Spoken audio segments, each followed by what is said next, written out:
polling the members of my site, and I was asking them, how do you guys feel about soloing, and how frustrating is it for you? And it did not surprise me. It did not surprise me at the answers that I got. In fact, let me bring this over here and show you.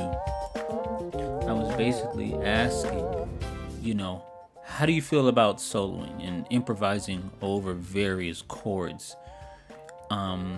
And as you can see, like some of the responses here, this is an area that is frustrating a lot of us. This is an area that we really have trouble with. And if you look at the comments here, this person says they're terrible. They don't sound like they play anything that sounds like anything. This person says even after all these years, they have a hard time doing more than just chord tone solos. Another person says they feel like they could be better. Another person says they've never really been good at it. Do you see there's a trend here that there's a lot of people are wanting to know how to solo and what to do, right? Let me scroll down here. I am challenged with generating my own ideas. See this statement right here. I think that sums up what a lot of musicians are thinking and feeling about this. And he's talking about the disconnect between the theory and the application. This is an area that a lot of us musicians are going to need help with. And I'm only going to give you a summary today of my thoughts on this. I want to give you 3 things to consider. And we're going to be putting it in the membership site more extensively. But for today, I just want to cover 3 things for you. Really simple about soloing. Okay, so let's go do these 3 things.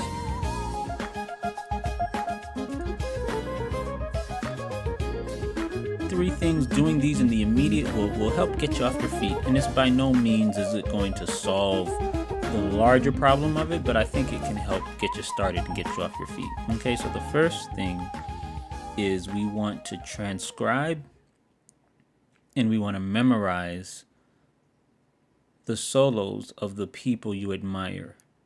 And the important thing about this stage is that you are not looking at 50 solos. You're looking at 1. So this first area is important because we need to kind of go to who is the artist and what solo is it that I really enjoy. And you need to take the time you can transcribe it yourself, or you get one of them. I have some on my channel. The Travis Sales one, I like. The Butch Woody one is good. Then we have the one for today. That's pretty good. Pick one up. These are already transcribed for you. But that doesn't do anything if you just get my transcription. You have to memorize it.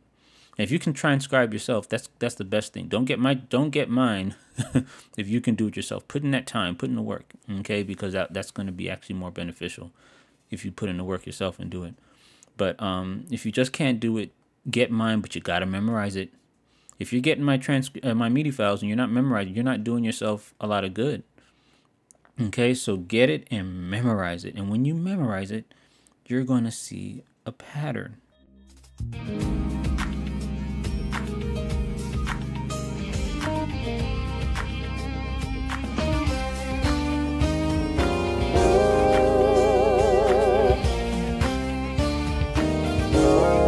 I added a lot more notes this time just to make the context more evident. And you heard that chord right there? Okay, now we're into a pattern right here, right? F, C to the F. Hear that? C. Okay, so this helps me out. And not only knowing that it's F, F, F, C, F, C, F, C, but that it's F minor. That it's going. Bring my thing over here. I got an F minor, right? Move this out. So I'm going from here, F minor 9 to a C minor 9. Okay? Or you got F minor 9 to C minor 9. And he's doing, and most of his solos are taking place in that context. So that's very helpful to know. Now I did want you to notice something. I added there's some things that I added to this transcription. Like let me see if you can find it here.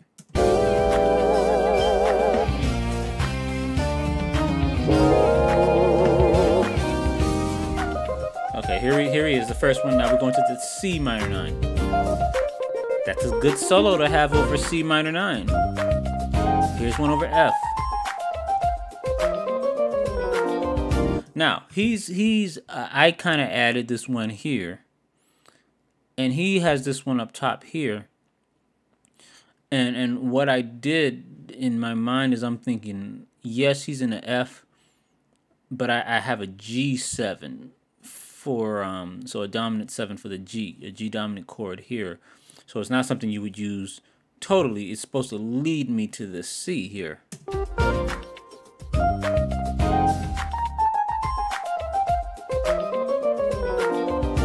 So pick up that MIDI file so you can kind of hear that part. Here's F again.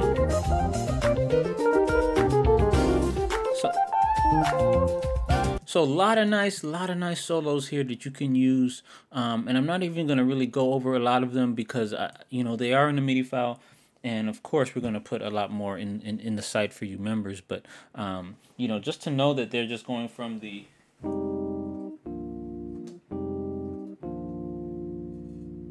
let's play that part.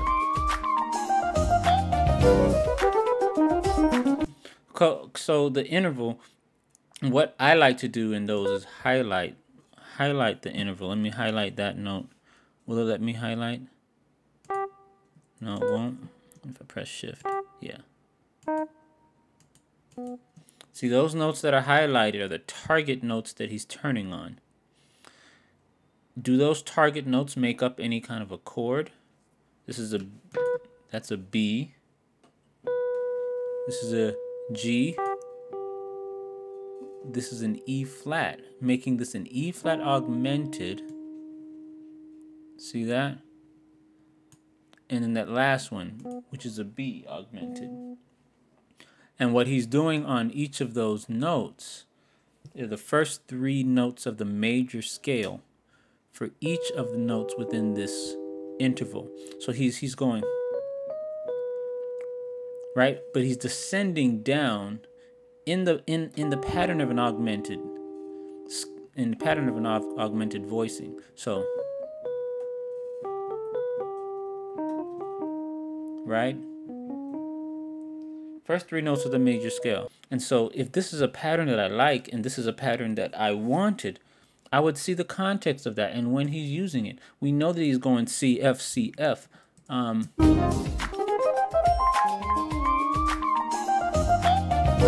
See, I don't want the solo. I want what's surrounding the solo. Okay, so right there, he's got a C minor 9.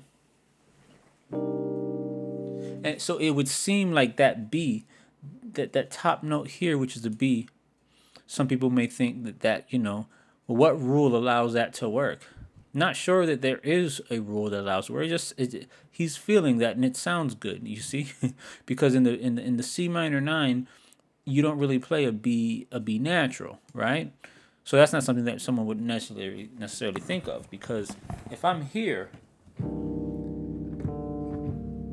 I'm not thinking of going while I'm playing this chord. Let me hold it with one. Good. I'm not thinking that this is gonna work.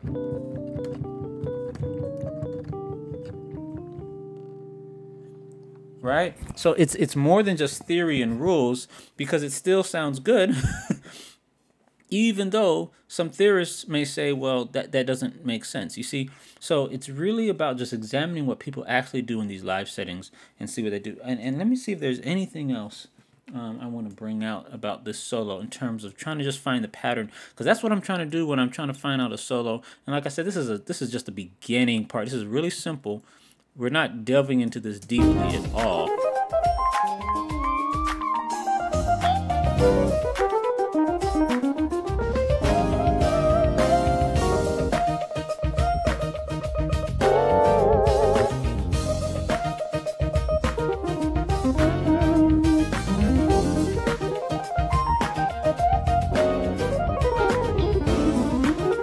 so all that fast stuff there is just pentatonic. So basically, if I wanted to implement his kind of flavor into my playing, especially at this part where he's doing a lot of the fast movements, right? Then I would know, okay, E flat pentatonic scale.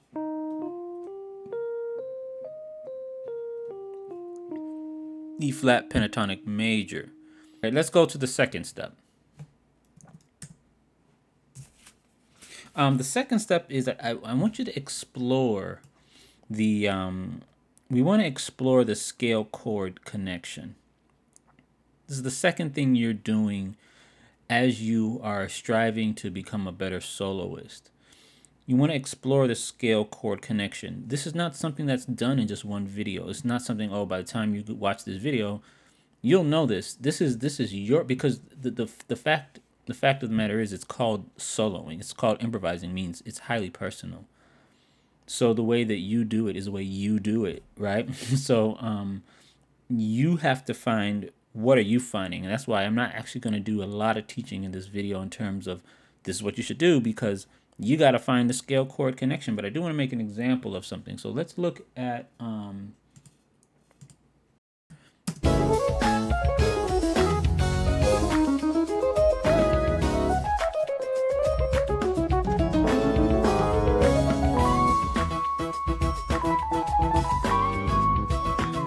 okay, so because right now he's in E right now, right? He's in F. Now I like I like that bass guy. I like the bass guy so much that I went ahead and I actually stopped the MIDI file back here. But then I said, you know what? That bass guy, you can't just listen to keyboardists. I'm trying to learn things, I'm listening to saxophonists and bass guitars. Okay, so I like what the bass guy does here. And what are they going from? What's the context of that? Okay, so first of all, it's going from a G minor to a D minor, same as before, because last time we said C, F. But now we're going, well, let's say F, C, and now we're going G, D, because we've moved up 2 half steps from the time we began the song, and I want you to I'm gonna play with it, show you what the chords that are surrounding this.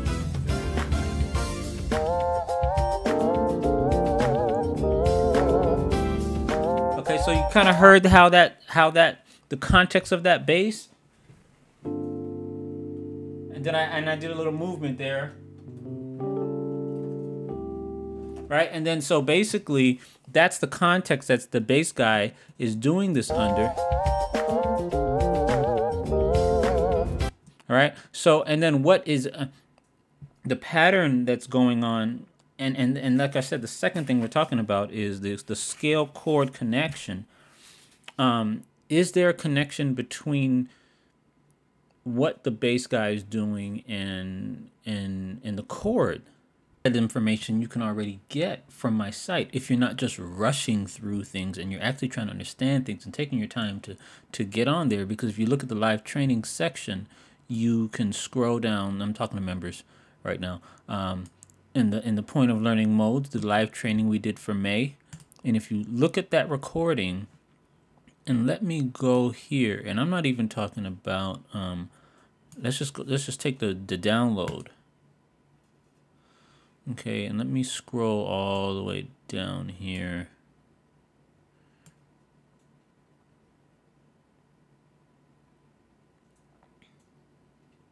Okay, so right here, for instance, let me just tell you this section right here. Right? Since we were talking about in this song how we were playing an F minor and then a C minor, right?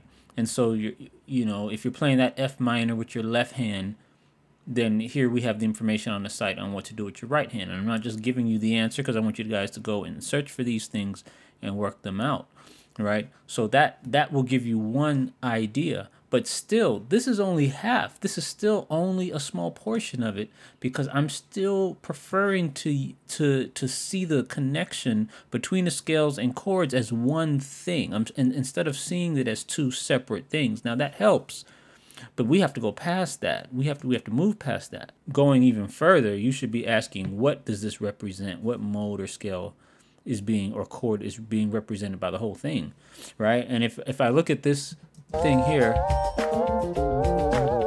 so what is it going on? Let me see what's going on here. So the chord scale connection. Okay, so let me see. We're doing it on a, we said we're going from a G minor to a D. And then we know the bass is going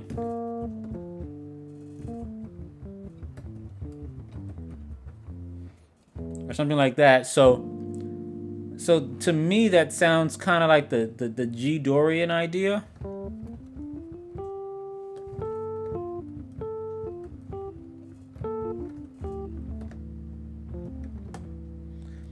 Ending on the ninth of the D, right? So the G Dorian idea is what allows that.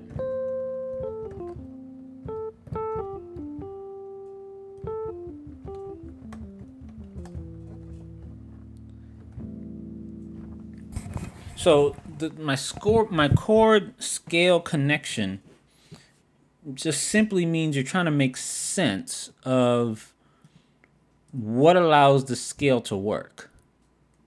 You know, what allows the scale to work. So basically, the chord scale connection in this case sees the fact that he is playing a G minor chord, and this is a G Dorian idea. So the whole thing just becomes a G Dorian. You understand what I'm saying? I'm not even looking at it as, well, this scale and this chord and they're tied together. It's really more the fact that this whole idea here is a Dorian idea, right? That just makes it simple.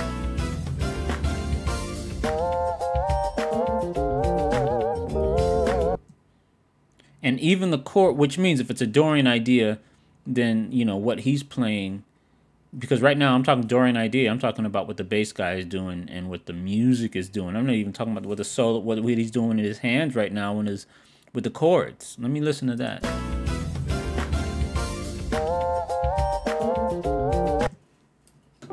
So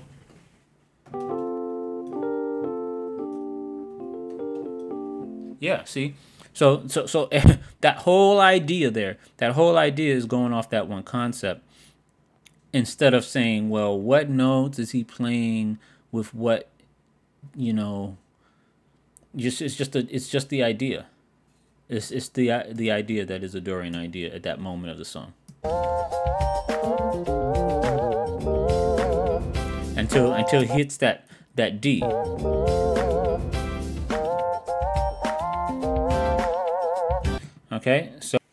Okay, so now our third thing is our use of space and time. How solos aren't just blazing, but it makes use of rhythmic structures and time.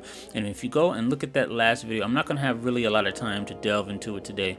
But if you go and look at our last video with Travis Sales, where we talked about feel, and Eddie Brown talks about how he studied drum patterns. We didn't say that in the last video, but that's one thing that you want to look at for that third one. But like I said, we won't have time to get into it today, but it was a good video. And what I want you to do is just try your hand at some of these. Like I said, this video is by no means going to solve the problem totally of those of you who are having trouble soloing, but it can get you started by listening. And of course, I've already put some things up on the site that's going to help you. I've gone over the intro. I've actually gone over the exact solos that he uses on some of these lines. So if you're a member, go ahead and check that out. And to everybody else, thanks for listening. We will again see you next week. Remember, the 3 things that we use: we want to memorize it, we want to explore the connection between the chords and the scales, and if there's any that exist, and then third, we want to kind of see the feel, and that's a very hard thing to explain. So it's something that just has to come to you after listening and working with some of the timing issues. So again, we'll see some of you guys next week.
Oh, heard that altered, that A altered scale over the A dominant chord that was going on in the left hand in that part? You may have missed that.